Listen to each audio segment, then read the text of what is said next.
Hello,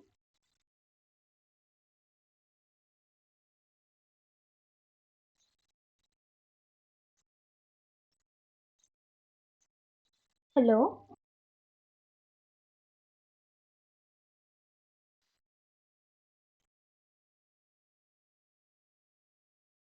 Ekta, Hello. can you hear me? Hello. Yes, ma'am. Yeah, Hello. yeah, Audible? yeah, Yes. yeah. Yes, ma'am. Uh, so hi, I am Nilanjana. I am like the TA of Professor Himanshu Kumar. If you are having any doubt, you can ask me regarding the last three classes. No, ma'am. So no doubt. No, ma'am. Okay, okay, no problem. Okay.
So I'll wait for 2 minutes more.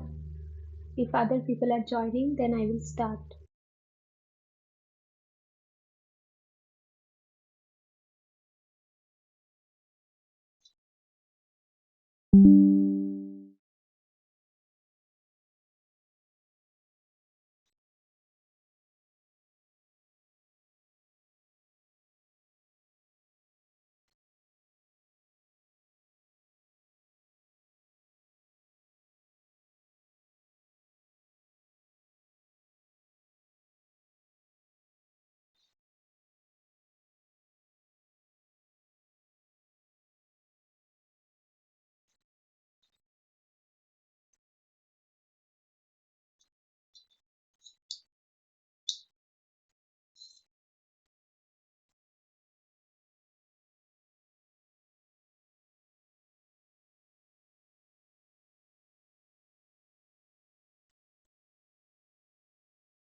So let me start. Hi, I am Nilanjana. I am a TA under Professor Himanshu Kumar. So since no one is having any doubt, so I'll be continuing with some more knowledge about this host pathogen interaction in immunology. So we'll be studying about recognition and response today. So recognition means how our immune system can recognize such a diverse array of pathogens, and response is how they respond after their recognition. So it is a very much diverse topic in which I'll be speaking some portion about this topic today. So here we can see this blue color, like this is the nucleus of the cell. Here we can see, but when a pathogen is coming, we can see that there is yellow color, some yellow color we can see here. So when there is blue here, this is like when there is no pathogen or no infection is there. So it is no molecules are activated. But when there is some pathogen, we saw this yellow color. This is a cytokine, interleukin 2, which is getting activated.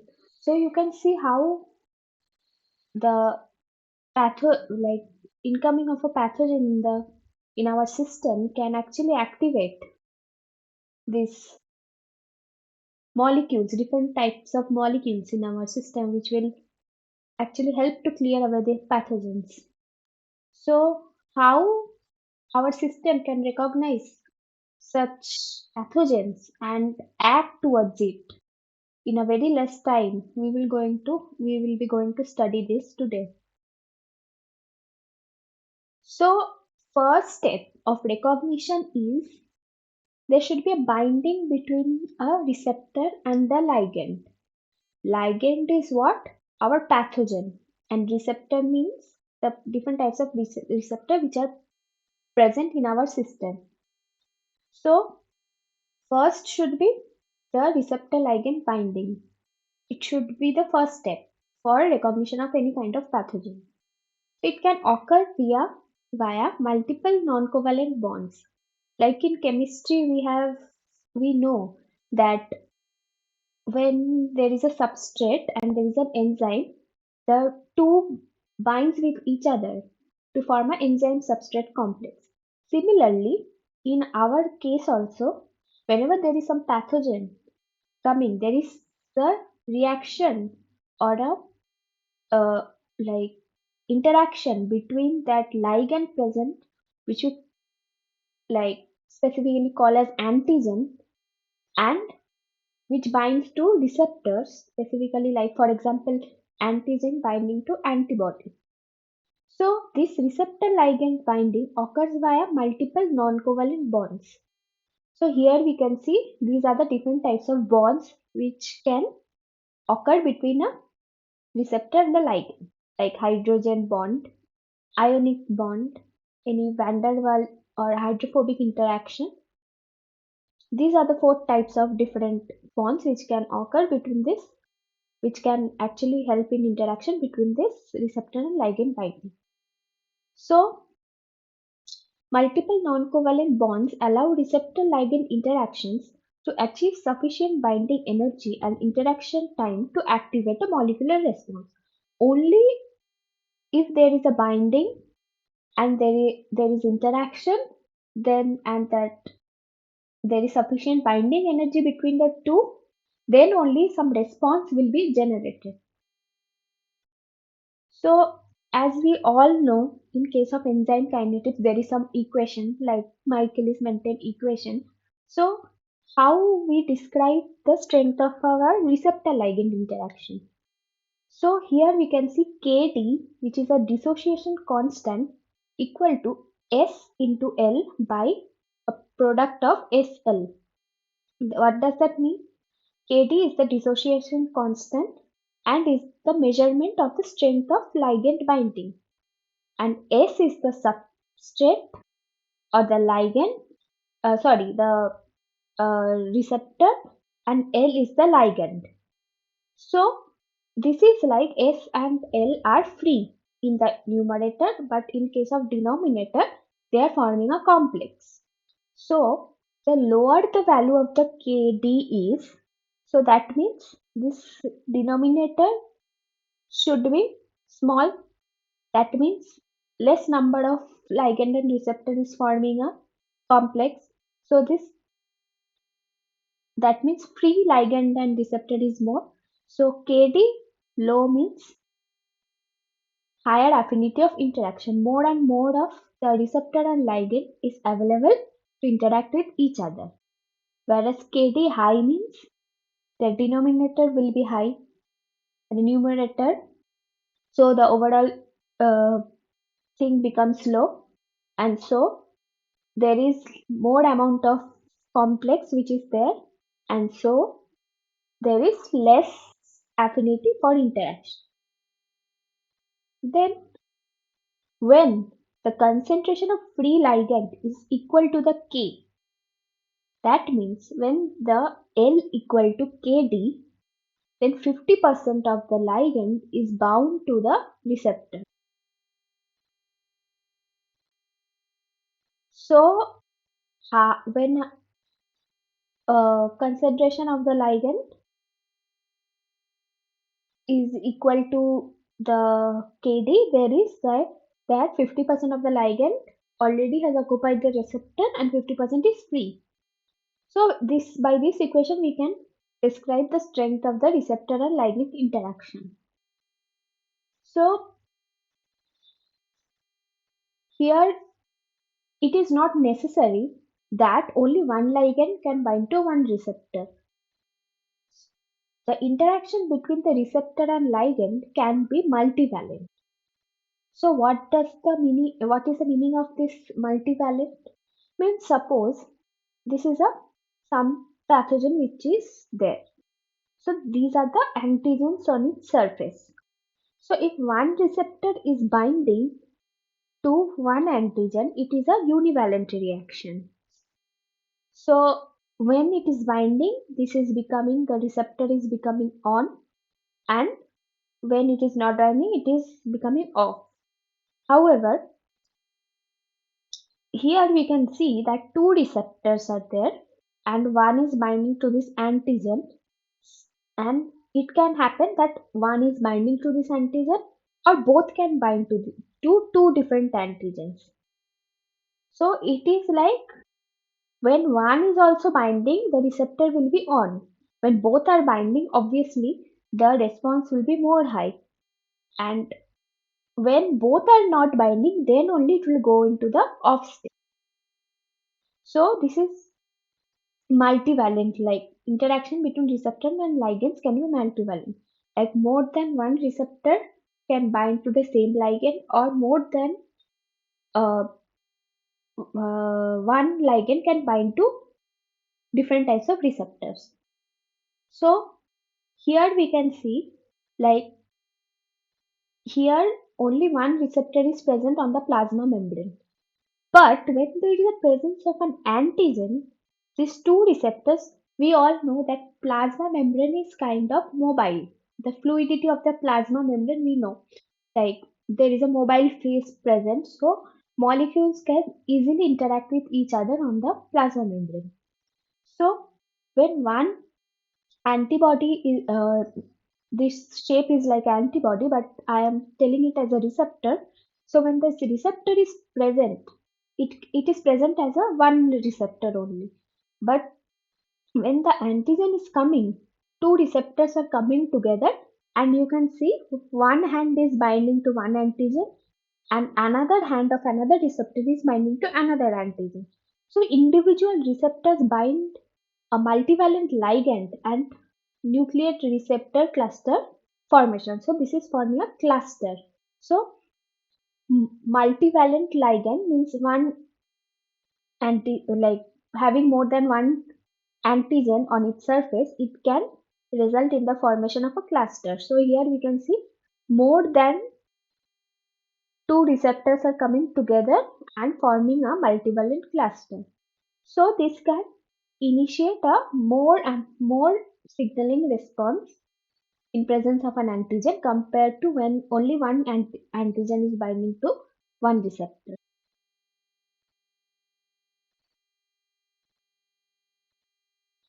So there can be combinatorial expression of protein chains which can increase the ligand binding diversity. For example, here we can see in the membrane three different types of receptors are present.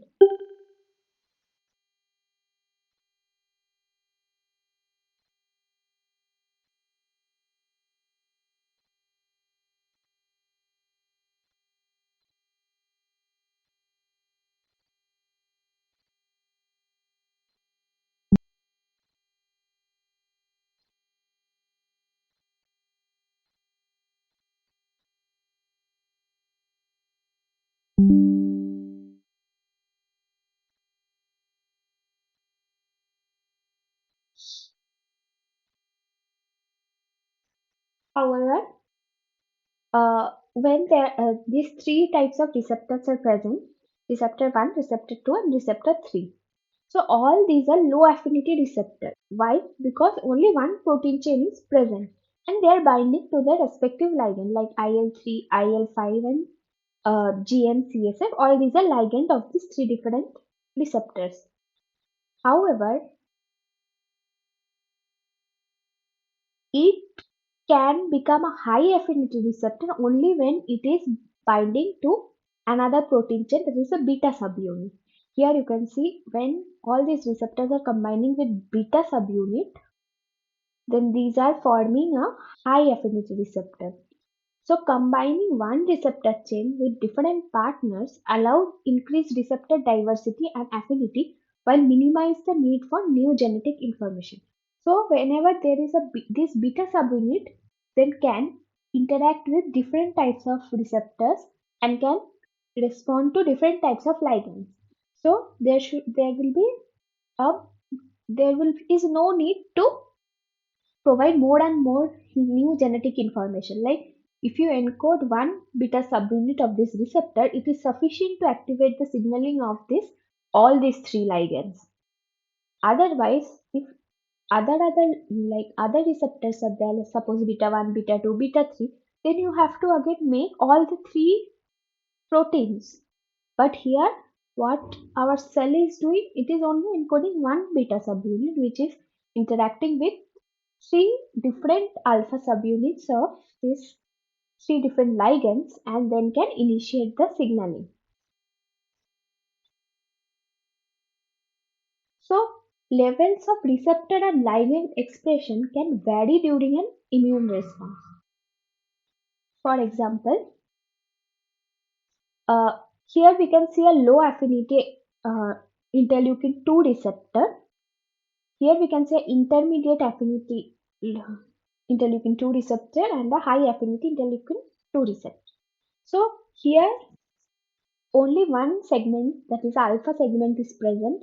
In the intermediate one, two segments, that is the beta and the gamma segment, is present.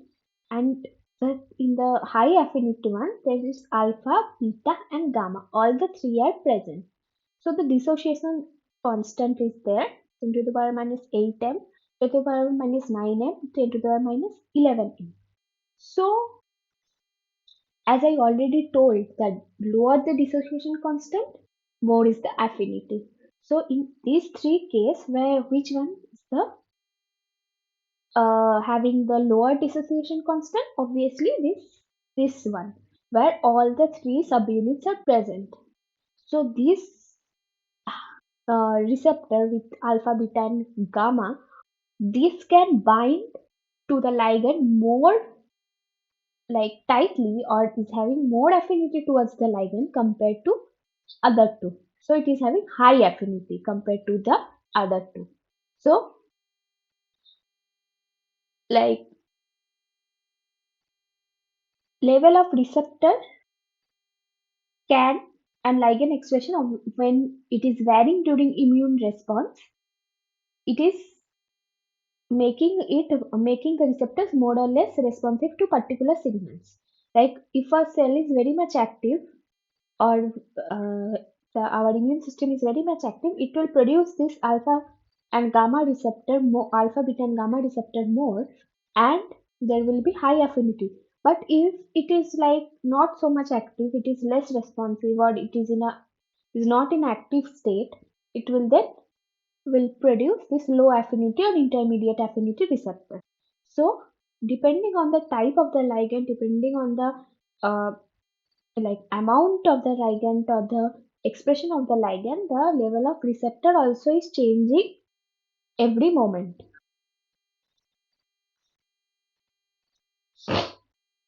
So, in the immune receptors, one thing very much common is the presence of the immunoglobulin domain. Immunoglobulin, everyone knows that what is immunoglobulin is like the structure. Why it is called immunoglobulin? Because it was found in this kind of domain was found first in the antibody, IgG antibody, immunoglobulin. So in that antibody, this domain was first discovered, and after that, it was named as the immunoglobulin domain. So here we can see these are the immunoglobulin domain which are present in the different types of receptors of our immune system. Like here we can see Ig alpha and Ig beta heterodimer present. This is IgM. This is T cell receptor. These are the T cell accessory proteins. These are the different molecules, addition molecules, and here is the MHC molecules and this another CD molecule. So all these are having the different immunoglobulin domains. So in this immunoglobulin domain, there are disulfide bond present. About 67 amino acids separate two cysteine residues, and these disulfide bonds, here you can see SS written in red. So about these two type of disulfide bonds separate like these two cysteine residues are separated by 67 amino acids in. So 67 amino acids are there in this loop, which are connected by this disulfide bond. So this is one of the characteristic which is present in our immune receptors. So immune antigen receptors can be transmembrane cytosolic or secreted. Transmembrane cytosolic or secreted means it can either be located embedded in the plasma membrane, it can either be in the cytosol, or it can be secreted in the fluid. So, as we all have studied that T cell and B cell are having different types of receptors on its surface. So, in case of T cell is having only receptor which is membrane bound. But in case of B cell, it is having both soluble as well as membrane bound receptors.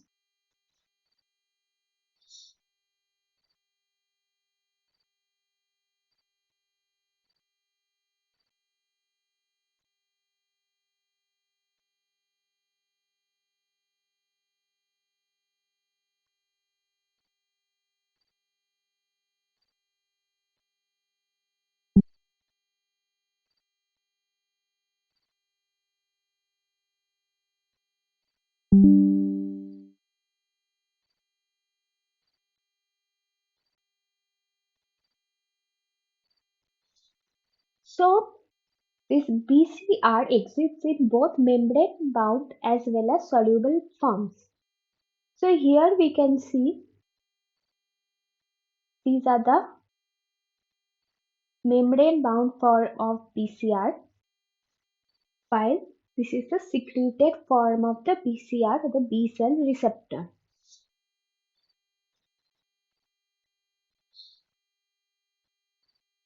So here this is the plasma membrane, and this is the BCR or the B cell receptor. So this is having a hydrophobic segment, cytosolic segment, and a spacer. But in case of the secreted form, it is a hydrophilic segment. Obviously, when a molecule is embedded in a plasma membrane, it should have hydrophobic residues. If it is having hydrophilic residue, it cannot be embedded in the plasma membrane. So, according to the need, like whether membrane bound form of the B cell receptor is needed or whether secreted form of the receptor is needed, The amino acids also get changed in this case of this B cell receptor. So when the B cell is not activated, it needs only, like, it is not in an active state, it has all the B cell receptors which are membrane bound. So it will have the hydrophobic segment which will be embedded in the plasma membrane. But suppose when there is an antigen and the B cell, there is clonal expansion, there is production of more and more B cells, and there is production of antibodies, this hydrophobic segment will be changed into hydrophilic segment so that the secreted form of the antibody can travel through the fluids of our body. So depending on the need of the hour, there is a change between the membrane bound form and the secreted form of the antibody. So B cell receptor has the same antigenic specificity as it is as with secreted antibodies. So what are the, as I already told, like, here only this part is getting changed. Like, the initial part is not changed, which is like hanging from the plasma membrane. This part is not changed, but only which is embedded in the plasma membrane is changed, and this changed to the hydrophilic segment. So when like this part is not changed, so whenever some antigen is coming, that can bind to this part also and this part also, because this part only binds to the antigen. So both the BCR as well as the secreted form, that is antibody, are having same antigen specificity. Both can bind to the same antigen.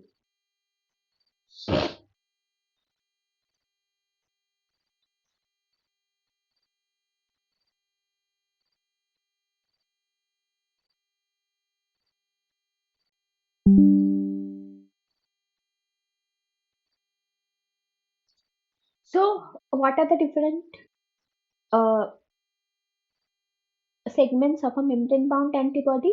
One is the extracellular hydrophilic spacer sequence of approximately 26 amino acids, a hydrophobic transmembrane segment of about 25 amino acids, and a very short cytoplasmic tail. Like, this is the hydrophilic segment which is coming out of the plasma membrane, and this is the hydrophobic segment which is embedded in the plasma membrane. So here also we can see the same, like, this only is getting changed, but this hydrophilic segment remains the same. And there is a cytoplasmic tail, which is reaching out into the cytoplasm. So the membrane bound antibody has all three. However, secreted antibodies have a hydrophilic amino acid sequence of various lengths at the carboxyl terminus so that it can move through the fluid. However, the same B cell can make two different kinds of mRNA encoding the immunoglobulin heavy chain. One express the coding information for the hydrophilic C terminus of the secreted antibody, and the other can form the hydrophobic C terminus of the membrane bound receptor. So the same B cell have to encode of two mRNA. One mRNA encoding the hydrophilic C terminus and another hydrophobic C terminus.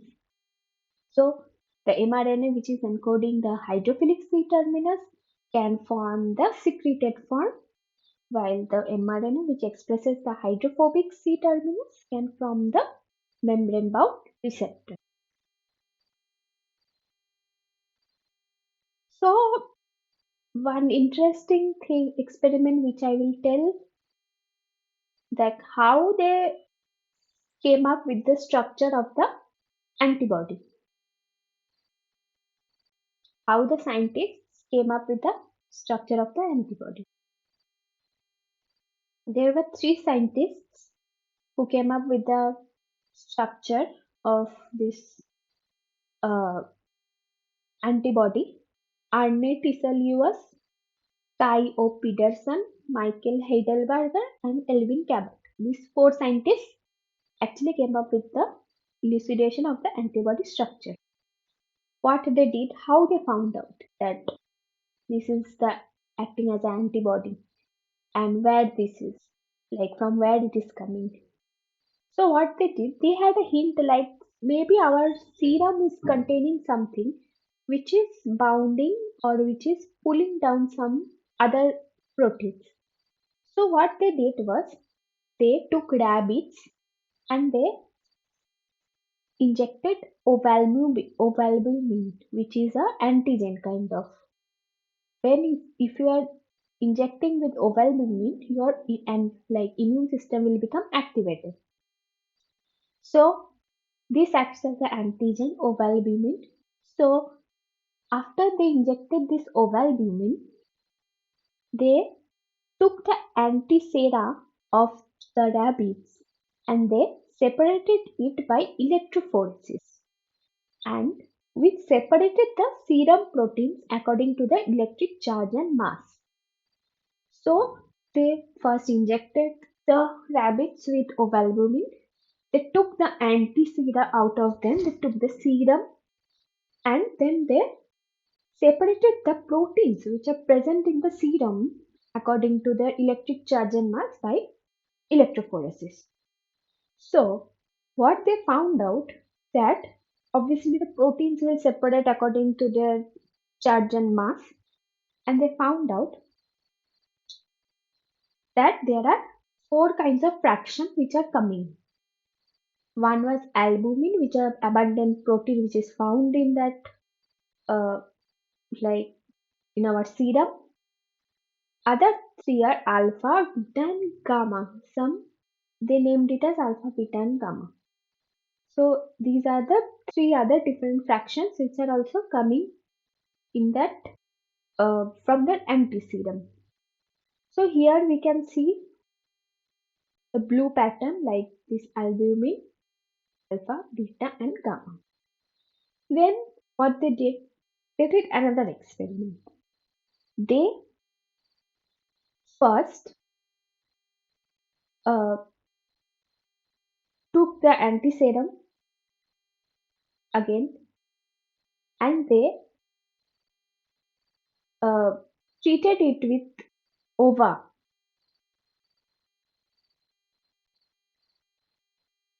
Means the antiserum first they immunized the rabbit with ova, then they took out the antiserum. That antiserum outside they again treated it with ova or the ovalbumin antigen.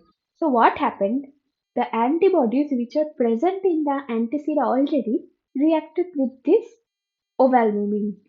So after that, when they subjected this to electrophoresis, they found the albumin fraction remains constant. And the alpha and beta also remains more or less constant. What was reduced was this gamma fraction. So they thought like when we are challenging this antisera, which are already having some antibodies against this ovalbumin, and we are again treating this with ova, then this gamma fraction is actually binding with this ova again. So that when they're electrophorezing these proteins, then they found that there is a reduction in the fraction of this gamma fraction. So we all know that in our antisera, the fraction which is present more is the like the IgG or the gamma globulin, which we call. So by like this, they found out that this gamma fraction is responsible for binding with any kind of antigen which we are challenging into any rabbit or any other animals.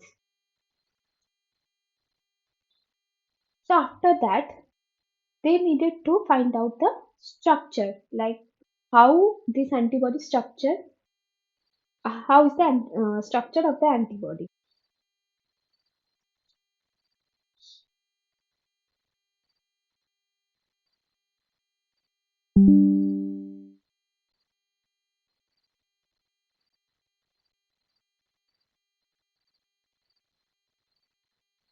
So this was done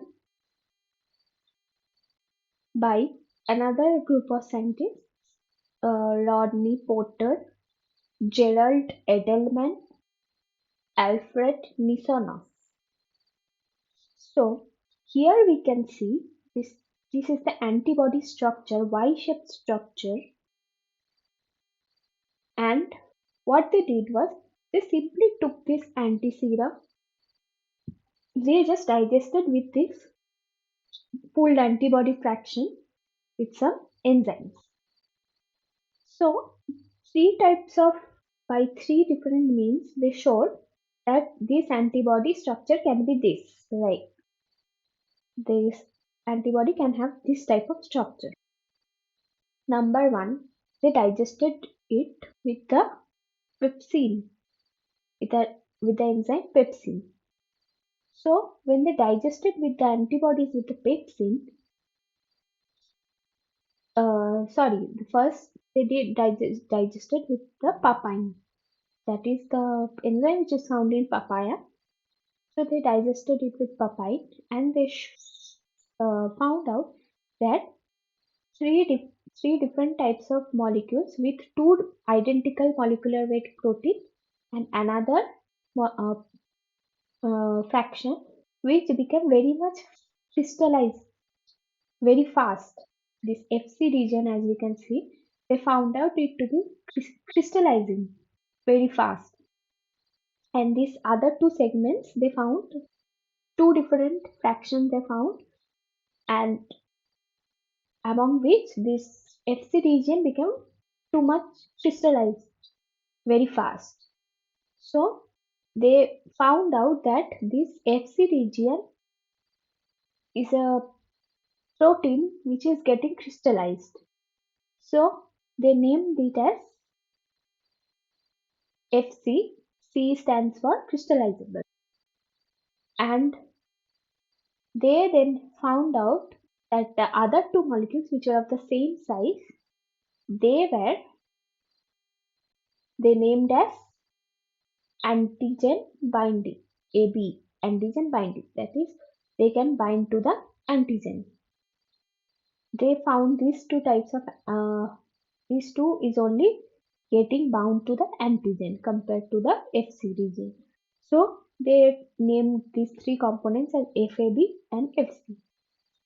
When they digested it with pepsin, however, they could not get this Fc region. It got whole digested. However, they got this this whole region with a higher molecular weight. Here it was of lower molecular weight because these two both got separated. But here this whole thing got separated. So they named it as FAB whole 2.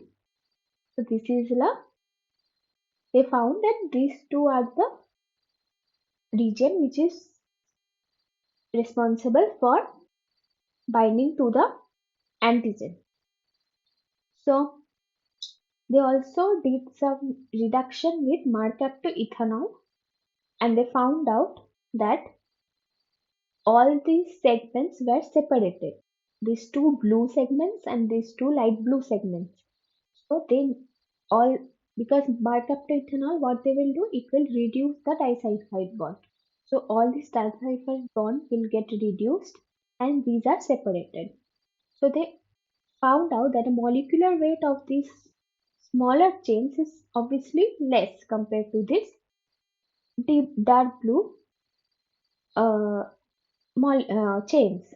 So they termed it as heavy chains, while this light blue colored uh, fraction they termed it as light chains.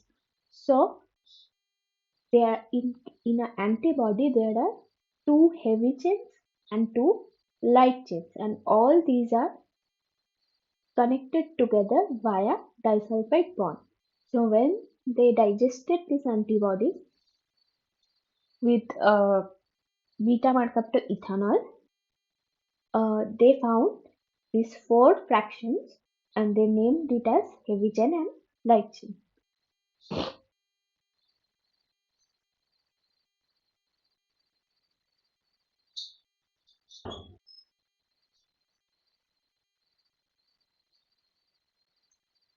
So, regarding the structure of the antibodies, so all antibodies and B cell receptors, they share a common structure of four polypeptide chains, as I already told, two identical light chain, light blue color light chain, and two identical heavy chains. These are the heavy dark blue colored chains, two identical, and each light chain is connected to its partner via a disulfide bond between corresponding cysteine residues. So here, this light chain is connected to this heavy chain via this disulfide bond, and this light chain is again connected to this heavy chain via disulfide bond.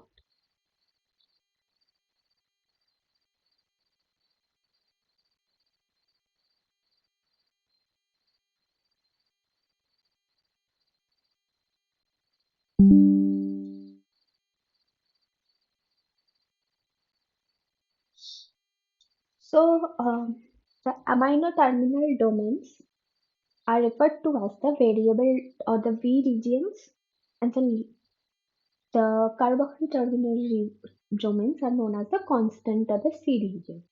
So what is V region and what is C region? So here, as I already told, this C terminus region remains embedded in the plasma membrane, while the N terminus domain remains outside the plasma membrane. So this N terminal domain are known as variable or V regions. Here it is like that. And this less variable region are termed as C constant or C region. So here there is why there is variability in the amino terminal region, because they need to identify a larger number of antigens. So if there is variability only, they can identify a large number of antigens, while this carboxy terminal region is needed for it to either get uh, like embedded in the plasma membrane, or it can travel through the fluid. So it need not need that much variability in the amino acid residues. So this N-terminal region is also uh, like having different diversity in the amino acids between different types of antibodies. So here we can see that this is the heavy chain, this is the light chain. Here there is this is variable region, and this is constant region.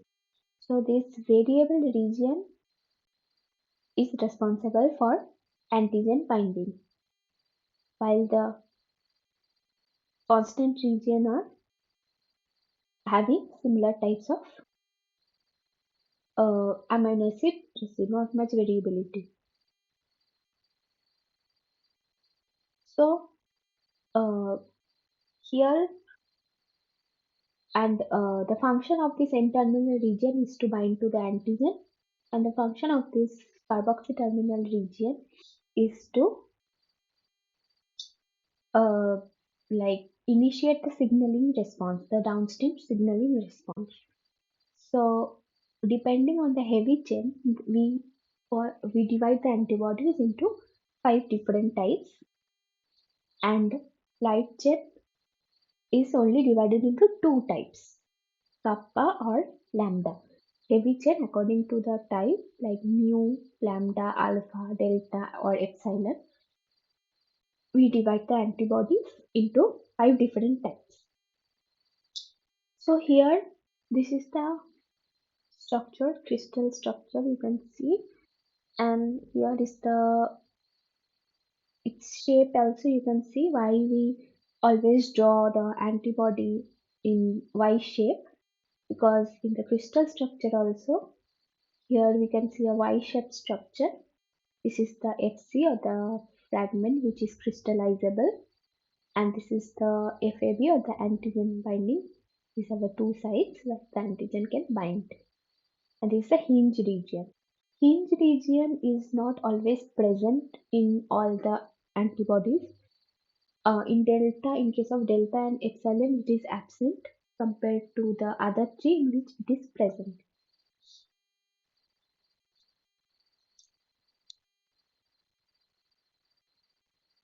So, two major classes of light chain constant region sequence exist, as I already told, is kappa and lambda, and this is kappa or lambda. It can be either kappa chain or lambda chain. The antibody heavy chain can be classified into one of only five major constant sequence types, or they are also known as isotypes. So they are depending on these isotypes only, we name each five antibodies. Like each isotype is designated by some Greek letter, which is uh, mu, delta, gamma, alpha, and epsilon. So, uh, 1 minute.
Hmm. So, two major classes of this light chain are there, that is kappa or lambda. So, during that recombination of this antibody, as I already told in previous classes, that this antibody undergo huge like recombination between them, while uh, which increases the diversity, and so it can be kappa or lambda. It is not fixed. Any type of light chain can exist. So among these kappa and lambda also there are subtypes like lambda 1, lambda 2. Kappa also is having subtype. So depending on this permutation and combination, you can understand like how much diversification is there in the generation of some antibodies. So which can actually help in the recognition of a large number of antigens. So the antibody heavy chain can be classified into five major sequences, like which are known as isotypes. So according to the different types of isotypes, and which are designated by different Greek letters like mu, delta, epsilon, gamma, and alpha. we can divide them into five types: IgG, IgD, IgE, IgA, and IgM. So mu will be IgM, delta will be IgD, gamma will be IgG, epsilon will be IgE, and alpha will be IgA. So when two different molecules that differ in their isotype expression are referred to as belonging to two different antibody classes. So these are the different types of classes of antibody because they differ in their isotype. So here we can see this IgG, this IgD and IgE, which are having IgG, IgD and IgA are having this hinge region, while this IgE and IgM is not having hinge region. So here uh, this IgM always remains in a pentamer state. Like you can see, five antibodies are always stays together and they are linked via J chain, which is helping in them to become a cluster. So, and in IgA also is sometimes in a dimer, like they are also connected by this J chain, while this IgG, IgD, and IgD are always remain as a single or a it does not form any they do not form any clusters.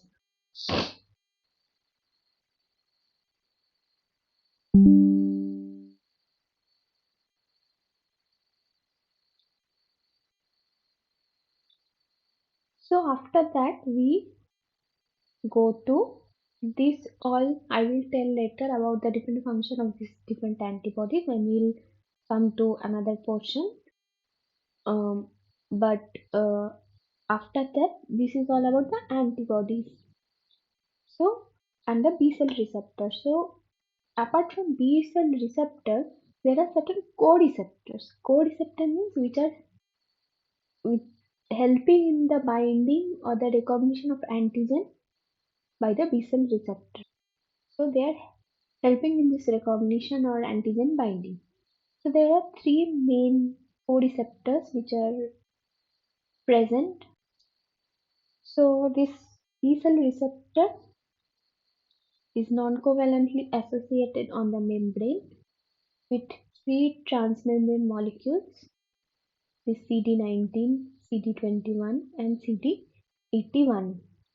So as you can see, this is the B cell receptor, this is the antigen which is present. This variable region is interacting with the antigen and there are this co-receptor which are helping in the interaction. Without the help of co-receptor, this binding and signal transduction is not effective. So this CD21 you can see is helping in this antigen binding process. So it participates in the antigen activity of the BCR complex. However, CD19 and CD81, here CD81 and CD19, they do not specifically bind to these antigens, but they participate in the helping in the signal processing across the membrane of the B cell. So whenever there is a binding of the antigen, this here two motifs are there, I times motif which we can see in this is another one CD90 79 alpha beta which get phosphodilated and activate the downstream signaling process.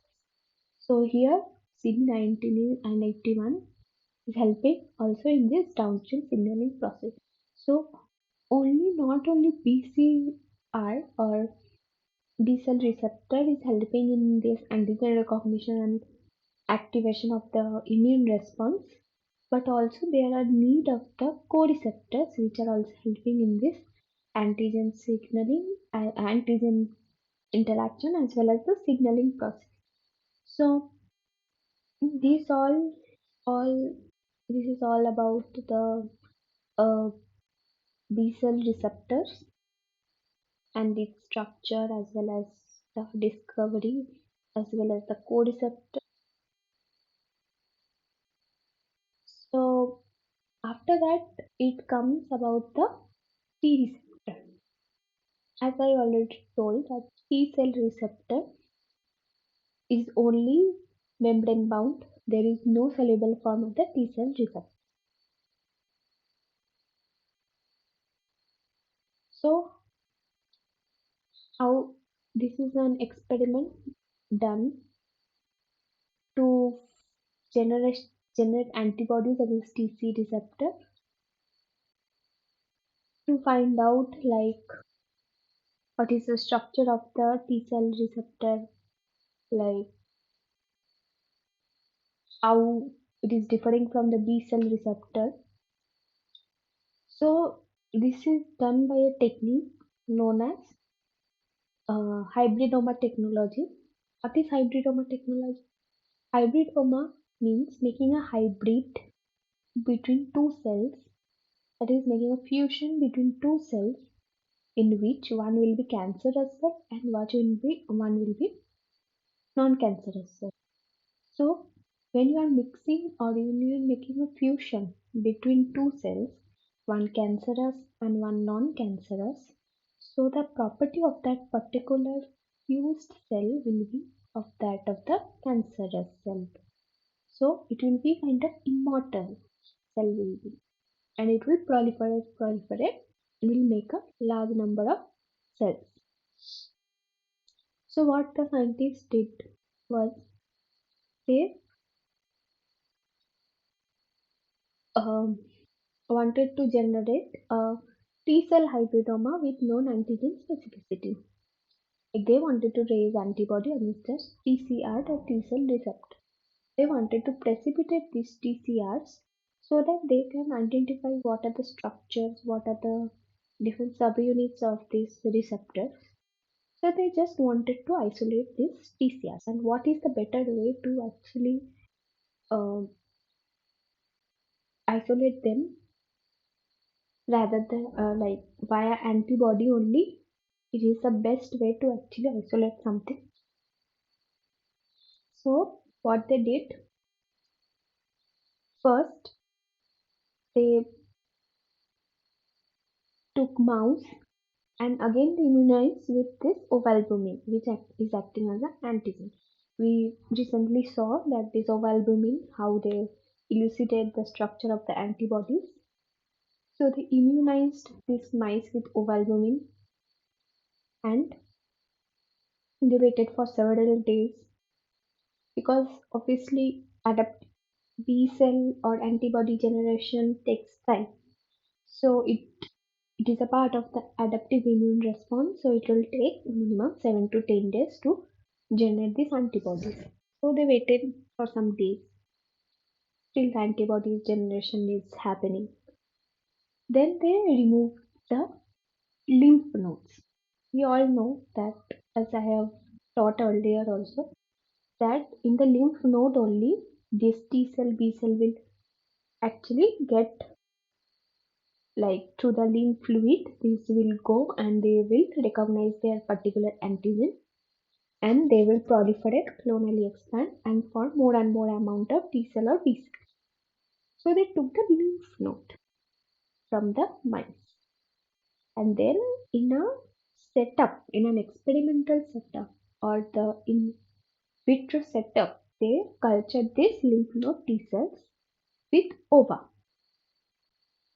So what they did, they injected the mice with ova. They waited till the antibodies were generated. They took a uh, like petri plate or petri dish in cell culture, and they again challenged this lymph node T cells with ova. So after that, they added, they cultured these T cells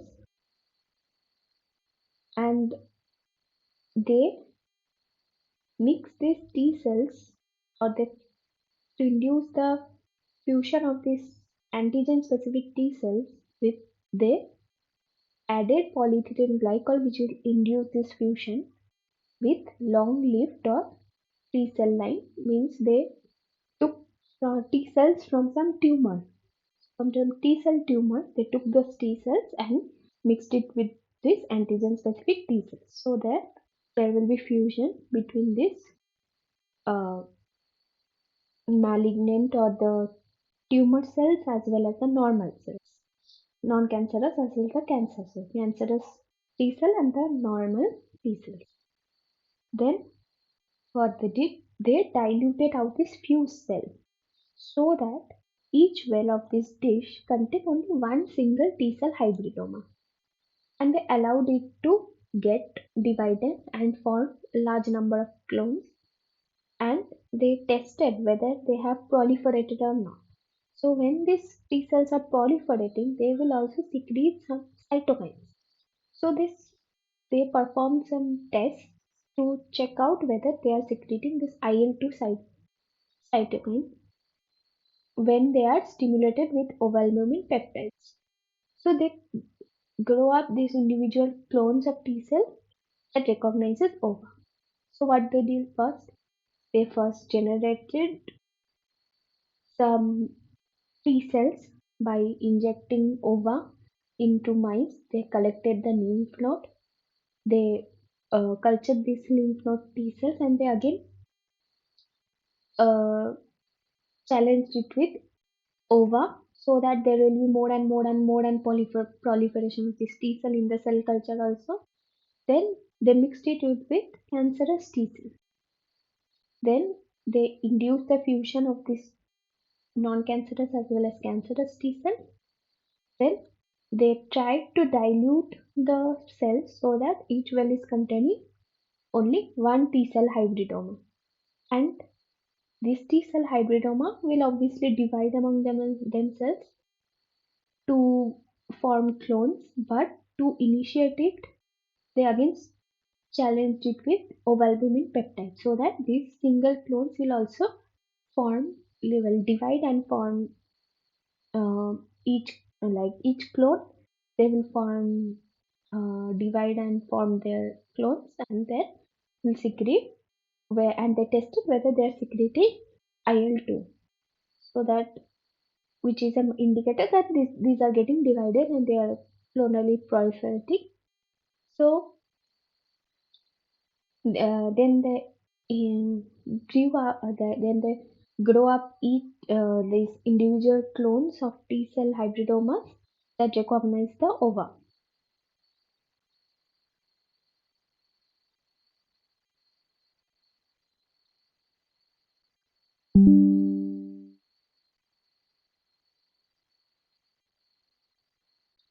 After that,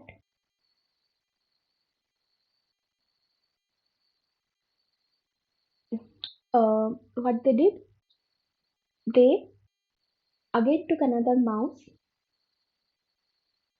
and they injected these T cells, which are specific to this ovalbumin, into the mouse. This hybridoma they injected into the mouse. Whatever they have cultured, they injected into the mouse. What will happen? This T specific to this T cell, there will be formation of antibodies which will bind to this TCR because you are injecting a particular cell line which is in, like recognizing a specific antigen which is the antigen specific T cell if you are injecting as your immune system also will generate antibodies against this TCR or the T cell receptor on this T cell hybridoma because it is a kind of antigen to yourself also. It is a new type of cell which your immune system is recognizing. So your antibodies will be generated against this TCR on this T cell hybridoma, and again they are waiting for the antibodies to develop for some days. After this, the isolated spleen, so that they will get the B cells here. For in the first case, they isolated the lymph nodes where they wanted to get the T cells. Here, they wanted to get the B cells, so they isolated spleen.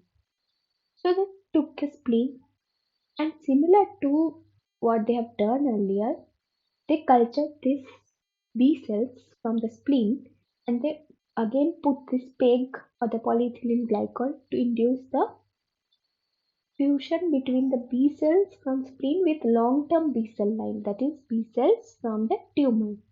They took B cell from tumor and they induced fusion between this B cell and the with this B cell from tumor, and they again they diluted out this fused cell so that each well is containing only this fused B cell and not like a mixture of B cells. So each well is containing fused B cells. So they wanted to select and expand these B cell long-term B cell clones that secrete monoclonal antibodies that bind to the T cell hybridoma. So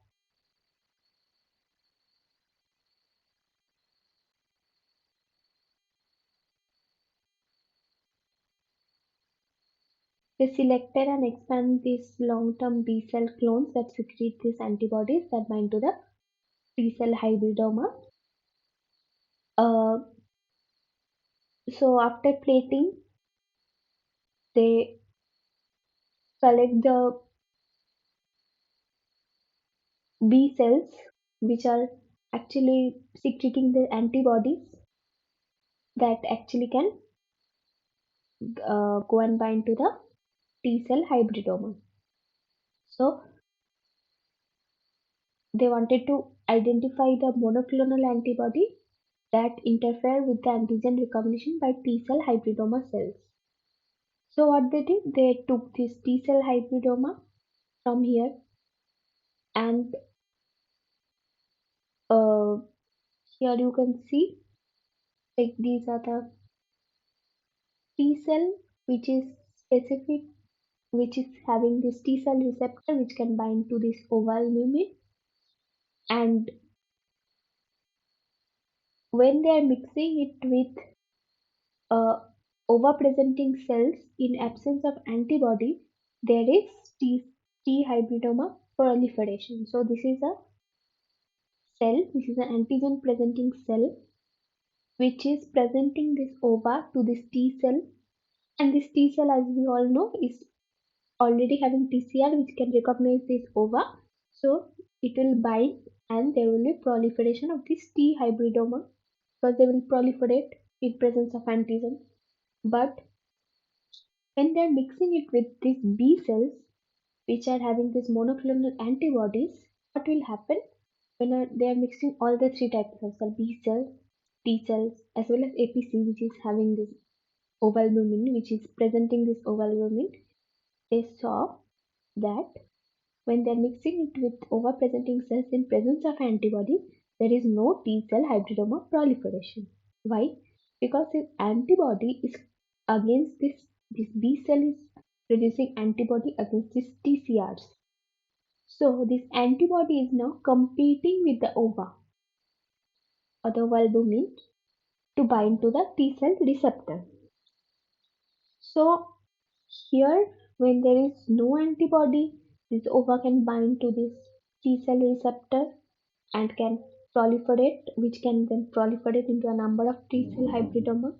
But when there is this antibody present, they are binding to this T cell receptor, and this ovalbumin cannot bind to this like to these receptors, and there will be no kind of proliferation of the T cell. And here you can see like this antibody is binding, so ova is free and it cannot bind and no proliferation. is there. So when you run this in gel, you can see in case of the when there is proliferation, you can see that you can isolate these receptors via antibody pull down here.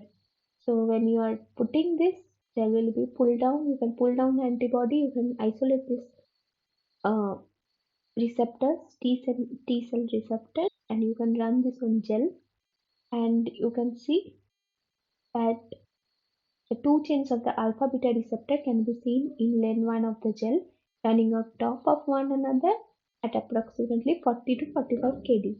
The two higher molecular weight bands seen in this line were shown to represent non-specific bands. Molecular weight markers are shown. So these are the two types of receptor, like the receptor of the TCR. So here, but the higher molecular weight, it is non-specific. So here 45 kDa we can see this alpha beta TCR. We can isolate via pull down with antibodies. So this whole set of experiment, you can understand how much they thought about this experiment and how much they would have planned with this experiment, and these were like years and years might have taken for them to come up with the result that yes, there are two different subunits alpha beta subunit of TCR, which they finally isolated via antibody pull down, and they saw like that yes, these are the 45 kDa band which are coming, this alpha beta TCR bands coming here. So you can understand how much struggle is there behind these experiments. We are just studying it by seeing the like in the text, but how much they have come up with to actually generate antibodies against this TCR. So they found that most T cells have a heterodimeric alpha beta T cell receptor which recognizes a complex ligand constituted to alpha peptide bound to a MHC protein. So this TCR can only recognize this ligand which is processed by some antigen presenting cell and is represented to this T cell via this MHC proteins. And some T cell instead express heterodimeric, like instead of alpha beta, they can also express this gamma delta receptors, which recognize non-traditional antigens. Very rarely it happens. And each TCR also contains a variable as well as a constant domain, like similar to that of the antibodies. So the hypervariable region in the variable domains, that is the CDRs, complementary determining regions, which are also present in this BCR in the variable regions, which actually defines the diversity of these BCRs and TCRs. These hypervariable region make contact with the MHC peptide complex. So this is the, you can see this is the alpha chain, this is the beta chain, and these two should form a complex to make a whole TCR receptor. So here we can see the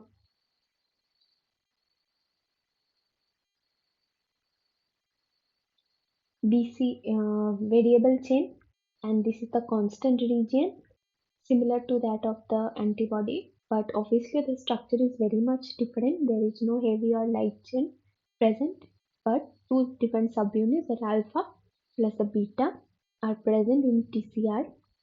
And here you can see this amino terminal region, which is actually containing the like the antigen binding ability, while the cytoplasmic region, as usual, as we saw in case of the membrane bound B cell receptor, is embedded in the plasma membrane.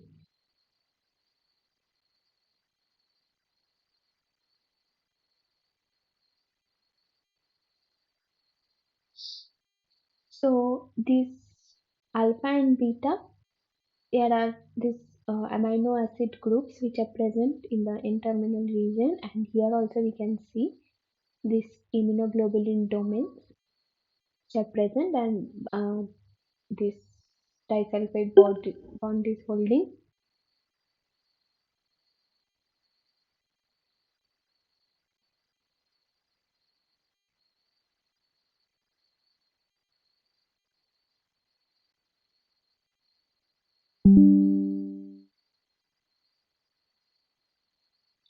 So disulfide bond is holding this immunoglobulin domain, and there is variable region, there is constant region, there is disulfide bond.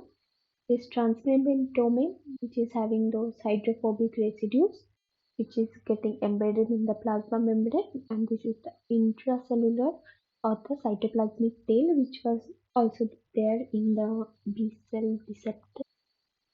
Similarly, like the hydrophobic segment is there in the cytosolic segment is present, only this structure is a bit different in case of TCR compared to BCR.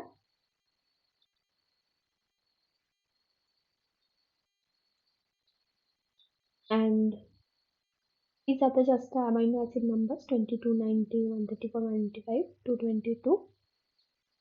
And here also we can see the helix, the beta sheet, alpha helices. So here BB alpha, variable alpha chain, variable beta chain, constant beta chain, constant alpha chain. And these are just the co-receptors. Basically, B cell also needs co-receptor. T cell also needs co-receptor to function properly. So here there is hypervariable region or the complementarity determining region, which determines the complementarity between the alpha and between the antigen and the receptor. Similarly, here also, case of B cell, there is complementary determining region or CDRs or hypervariable region, which determines the interaction between antigen and antibody.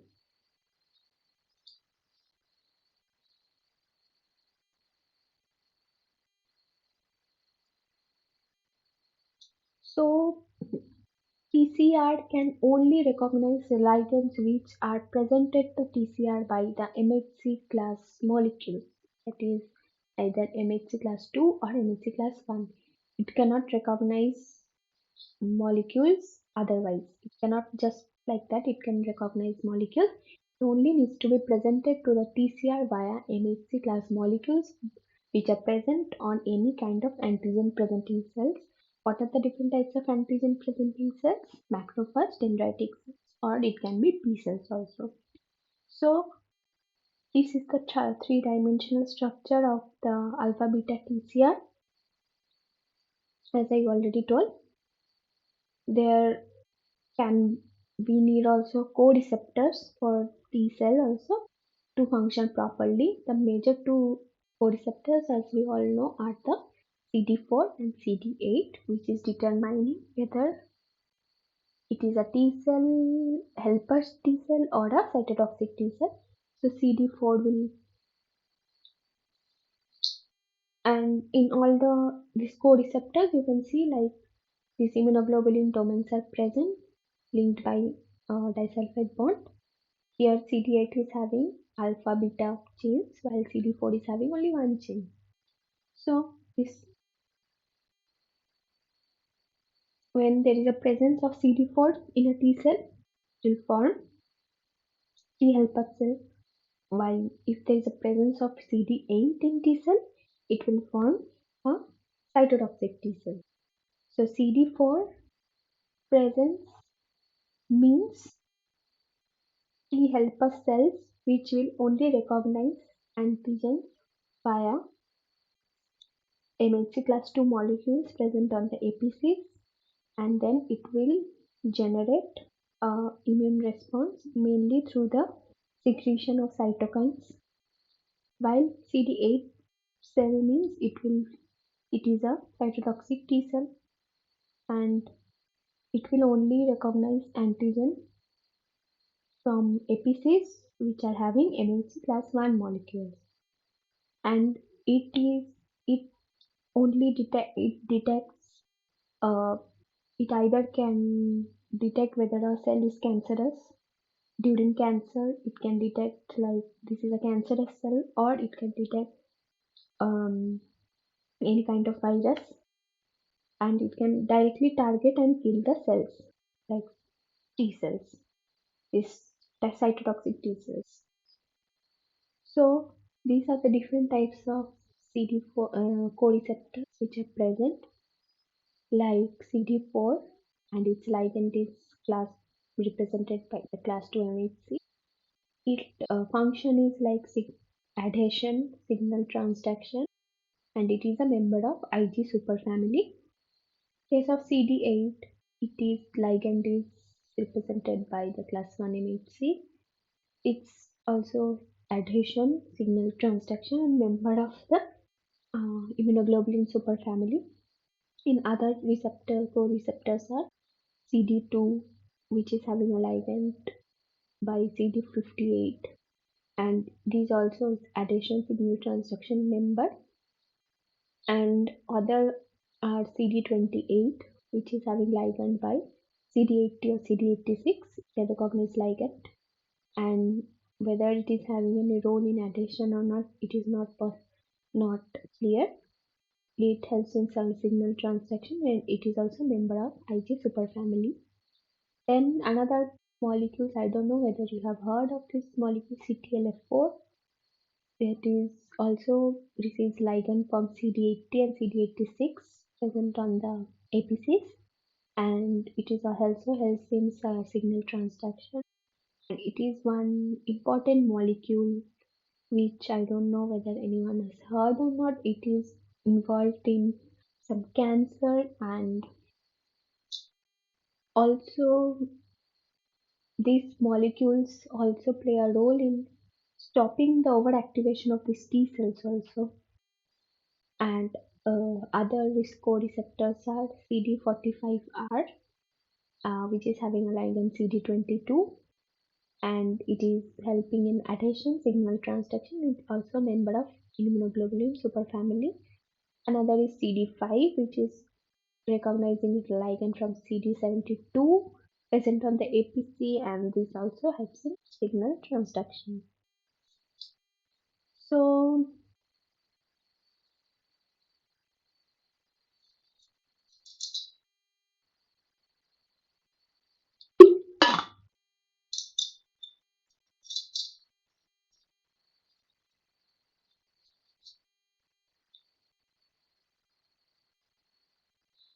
for the PCR co-receptors CD4 and CD8 interact with the invariable region of MHC class 2 molecule and class 1 molecule respectively.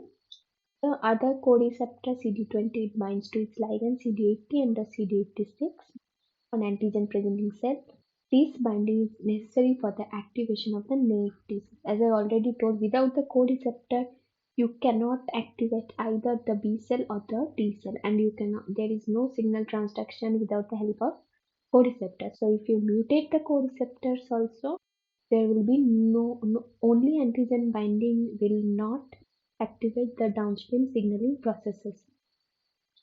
So here you can see this is the PCR. This is the antigen presenting cells on whose surface this MHC class 2 molecule is present. Here you can see the MHC class 2 molecule, and here the T cell is having this TCR or the T cell receptor, and this is the peptide. As I already told, T cell receptor can only like recognize processed antigen, unlike B cell which can recognize whole antigen. So there is a complex formed between this TCR, the T cell receptor, antigen, and this MHC class 2 molecule. Apart from that, here you can see that the T cell is having CD4 plus co-receptor. So this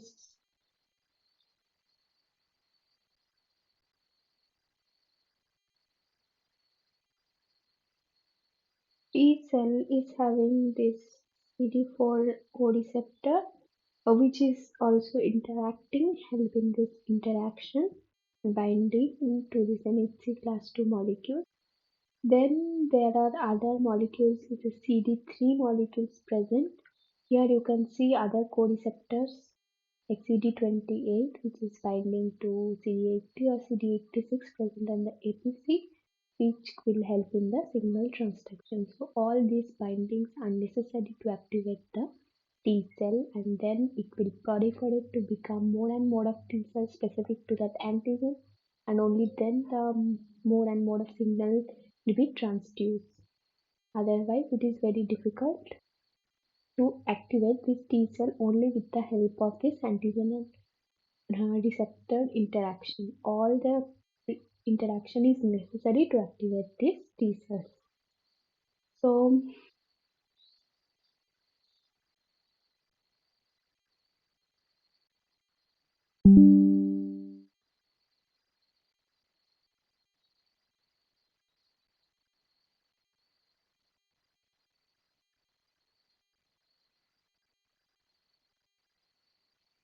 so now, like here, we are done with this T cell and B cell, which actually helps, which recognizes the antigen and starts the downstream signaling process. So after this, our question was like this receptor is interacting, but these are the receptors of the adaptive immune response, which will take time to generate. So what if a pathogen is coming and suddenly our immune system has to be active, otherwise there can be consequences. So there is a branch of immunity, as we know, the innate immune system, and there are receptors of this innate immunity also, which actually will bind to these conserved molecules present on the pathogens, and which will activate in a few minutes compared to the adaptive immune system like BCR or the TCR, which will take time to activate the and the signaling process, which will take 10 to 7 to 10 days to activate maybe, but our innate immunity has other receptors which will activate it very fast. So our innate immunity acts very fast compared to the adaptive immune system, and unlike the receptors of this innate immune system, the BCR and TCR are expressed clonally, like one cell is having one receptor which can, like one cell is having only one specific receptor, not like a diverse set of receptors one cell is having. So in order to generate the sufficient cell of any particular specificity, B and T cells must first divide multiple times prior to differentiating and expressing their effector function. So a particular antigen is coming, and that antigen is recognized by a particular receptor. And for that particular B cell has to be present in a large number. For for generating such sufficient cell of any particular specificity, which is like reactive to a particular antigen, it should divide into multiple times prior to differentiating and expressing their effector functions. So it will take time to do that. However, in contrast to that, cells of our innate immune system do not need any time to divide. They will just differentiate rapidly to a fully activated state whenever they found a pathogen is coming. So it will be in hours compared to the days which is taken by the adaptive immune system. So our innate immune cell can express multiple types of innate receptors, and many innate cells can express the same innate immune receptor. So, unlike the B cell or the T cell, which is expressing only a specific type of receptor on its surface, a single innate immune cell can express multiple type of receptors. Receptor 1, 2, 3, 4, 5. One cell can have different types of receptors. and many innate cells, like many together, can express the same innate immune receptor. Need not be a specific cell one is expressing receptor one means other cells cannot express. So one antigen is entering, it can bind to a particular innate receptor which can be bound to by many cells.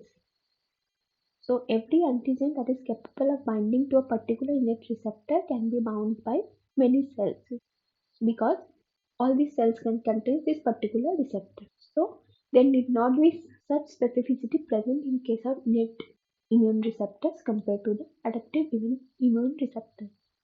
So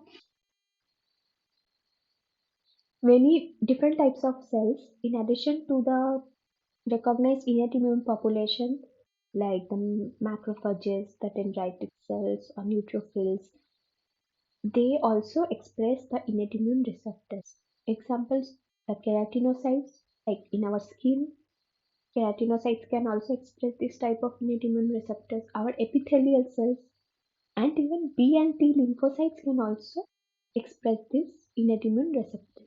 So it need not be that only the immune cells are expressing the innate immune receptors, but the non-immune cells can also express this innate immune receptor.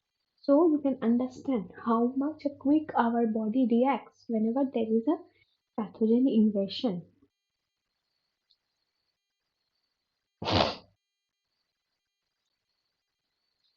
So there are specialized receptors which are known as pattern recognition receptors, which are found on the surface of this innate immune or the non-innate immune cells, which can recognize certain specific patterns on the surface of this pathogen. These patterns and like the patterns are known as pathogen-associated molecular patterns, which are common to a whole class of microbes, both that of pathogenic as well as non-pathogenic. So, these pattern recognition receptors find these common molecules which are present to all these pathogenic or non-pathogenic microbes and which are known as pathogen-associated molecular patterns. So, apart from these PAMs or pathogen-associated molecular patterns, there can be DAMs or damage-associated molecular patterns. These pattern recognition receptors can also sometimes recognize molecules which are released by damaged, dying or dead host cells, which are known as damage-associated molecular patterns. So you can understand like these are not very much specific, but they can recognize a whole array of molecules, a whole class of molecules. So they need not take so much time to recognize whenever there is any pathogen invasion in our system. So we can see what are the different types of uh, pattern recognition receptor present.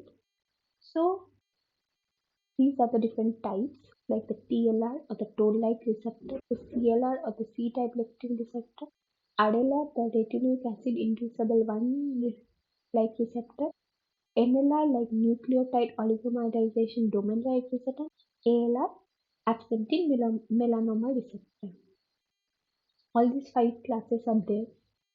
So toll-like receptor, why it is called a toll-like receptor? Obviously, it acts as a gate or a toll. Whenever there is any pathogen coming, it acts as a toll or gate for that pathogen and it shuts that door, shuts that gate so that there is like a response it- which is happening downstream in response to that pathogen.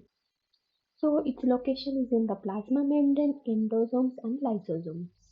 And its ligand include microbial carbohydrates, lipoproteins, fungal mammals, bacterial flagellate, viral RNA, cell components of damaged tissue, etc.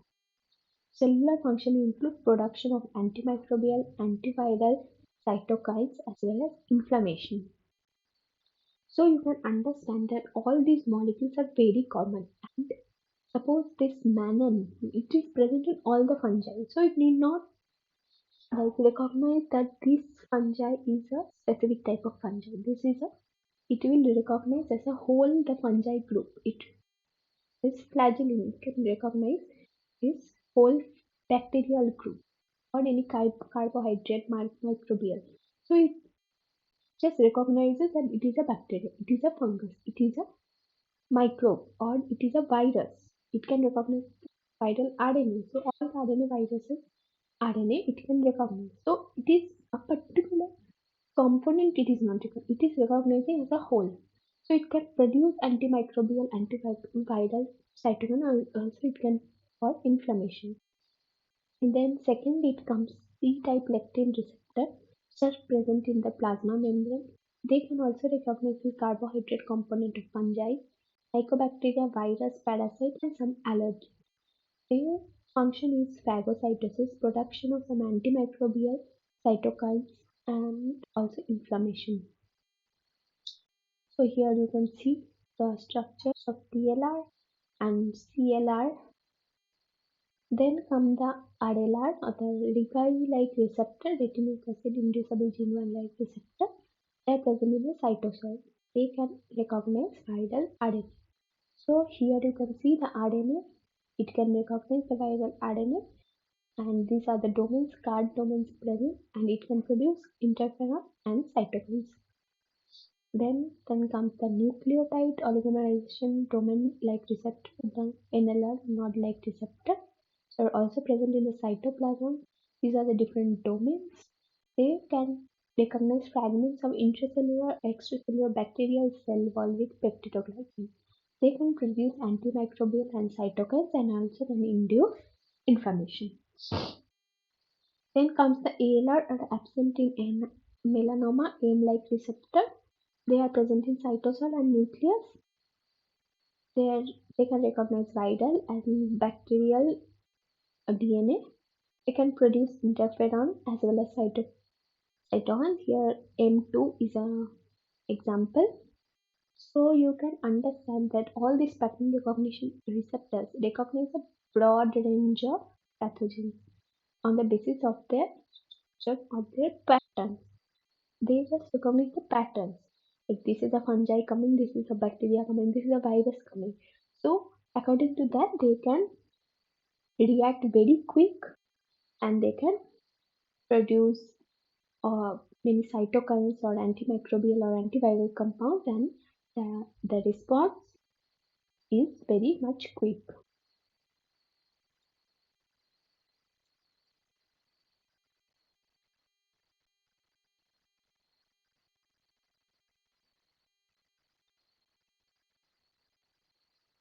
Then,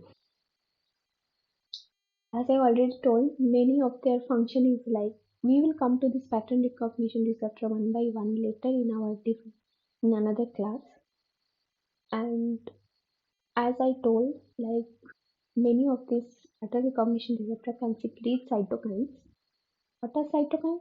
So cytokines are nothing but the proteins that can communicate among the cells of the immune system. Obviously, these are the very small proteins that can communicate among the cells of our immune system. They are known as cytokines. So cytokines also needs many receptors, and interaction of this cytokine with this receptor can on a particular target cell can induce a wide variety of responses. So cytokines can also cause change in the expression of adhesion molecules and chemokine receptors on the target membrane that allowing the cell to move from one location to another.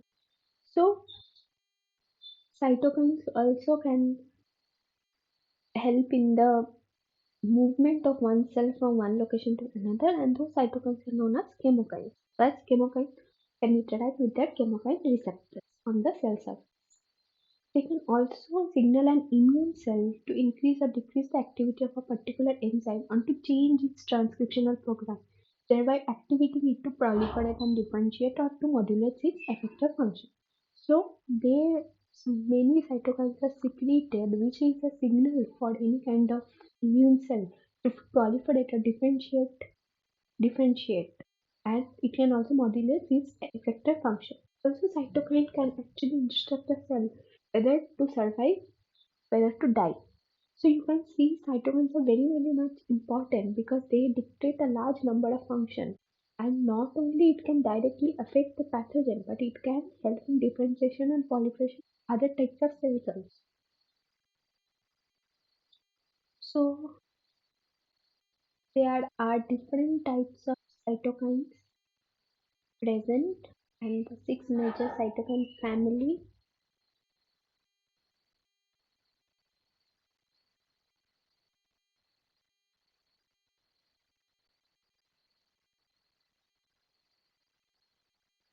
Number one is interleukin family.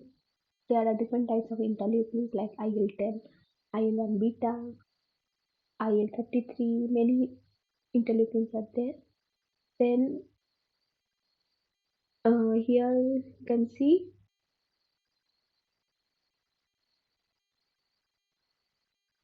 they are mostly inflammatory mediators. Here is the receptor.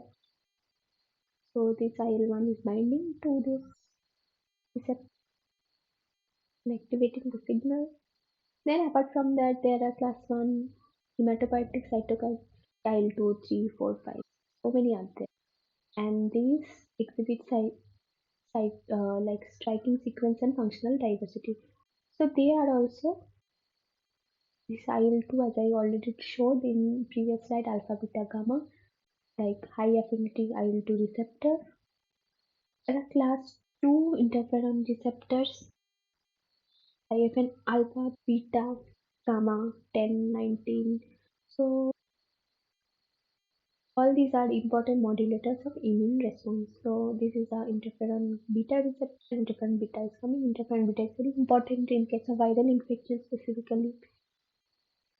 There are other family like TNF or tumor necrosis factor family like TNF alpha, TNF beta. Others are also there, and they are involved in immune system development, effector function, and homeostasis.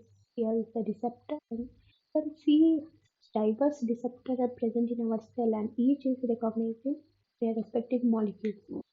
All are looking different.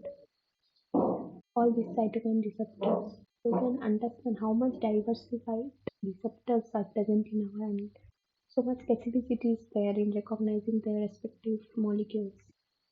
And this is interleukin 17 family, which is having maintained interleukin 17. And this is one of the most recently discovered family, and their function is to promote neutrophil accumulation and activation, and are generally pro-inflammatory. And the other I've already told chemokines, which helps the cell to move from one place to another, like the CCL, this RANT2, CCL2, CCL3, they have chemoattractive function.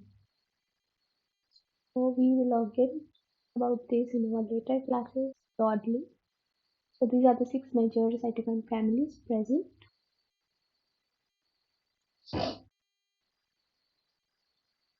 So these cytokines exhibit the attribute of pleiotropy, redundancy, synergism, antagonism, and cascade induction. What does all this type that term means? I'll go through them one by one. What is pleiotropy? Pleiotropy means like when we call a cytokine as pleiotropic, when a cytokine induces different biological effect depending on the nature of the target cell, it is said to be pleiotropic. Means one particular cytokine is having different effect on different target cells. For example, here we can see this is a cell that is activated T helper cells. So this activated T helper cell is secreting IL-4, which is actually activating this B cell, T cell, mast. But all is when this IL-4 is secreted, it is inducing the activation, proliferation, differentiation of B cell.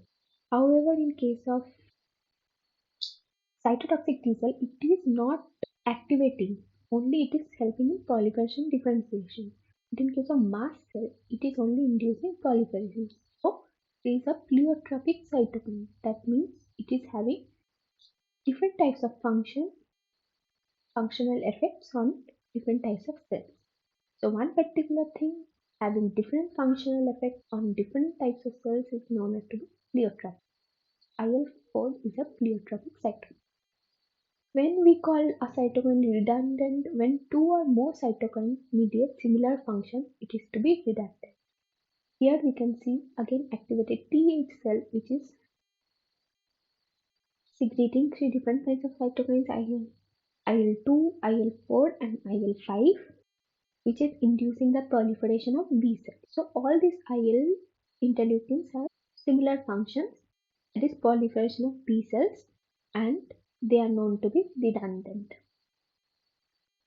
Then third comes synergy. Synergy means what? When the combined effect of two cytokines on cellular activity is greater than the additive effects of the individual cytokine. So here you can see synergy. This is activated Th cells.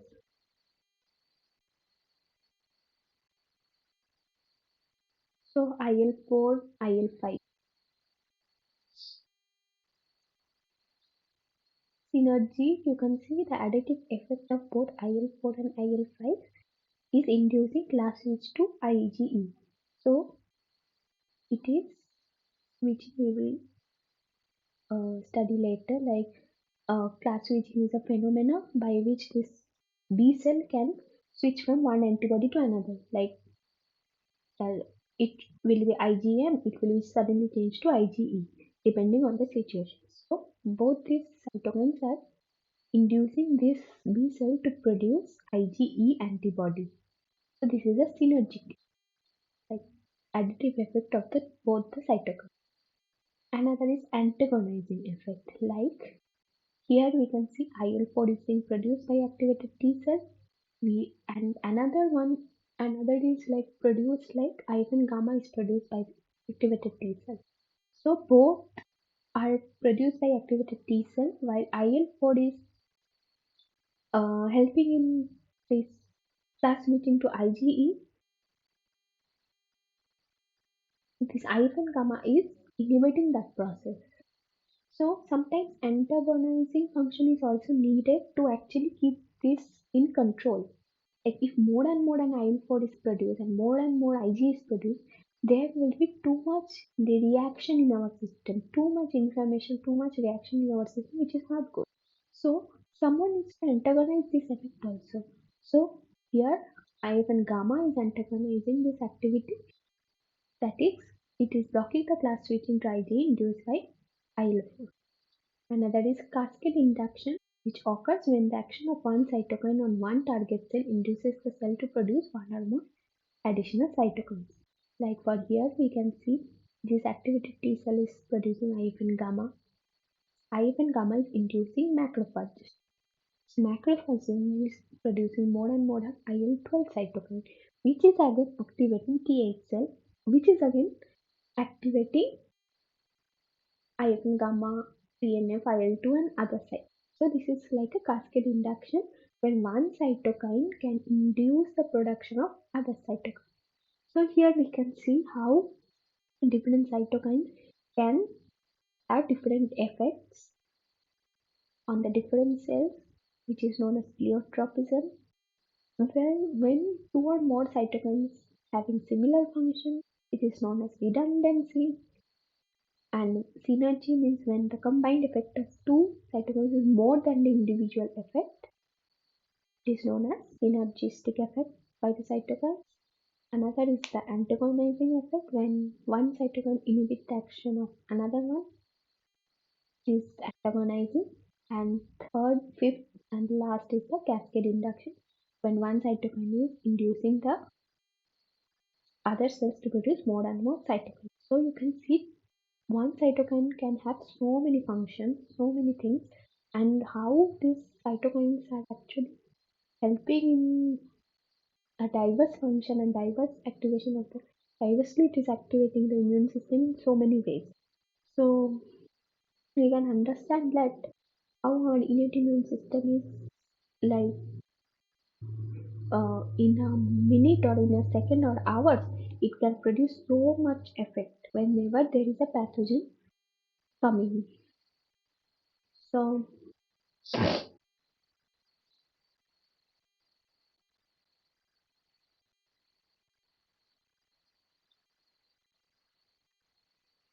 That's all for today. I hope everyone has enjoyed or have listened to this. So,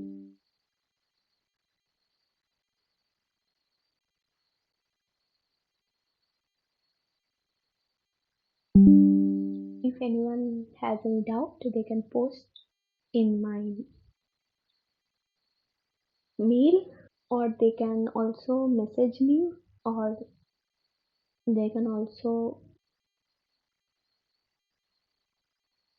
like in the YouTube link, they can also post some comments.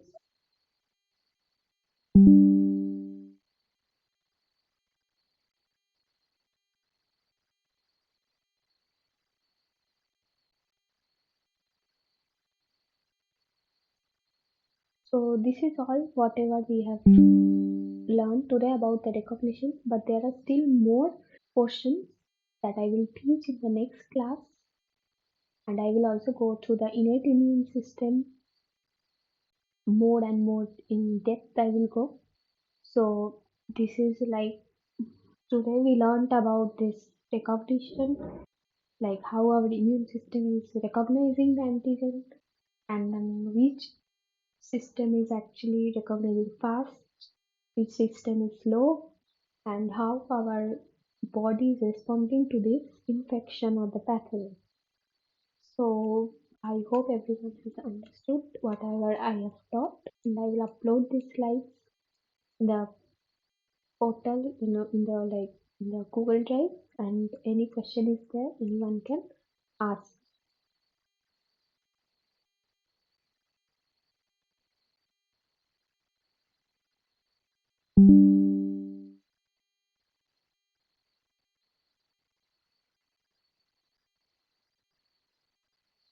So thank you.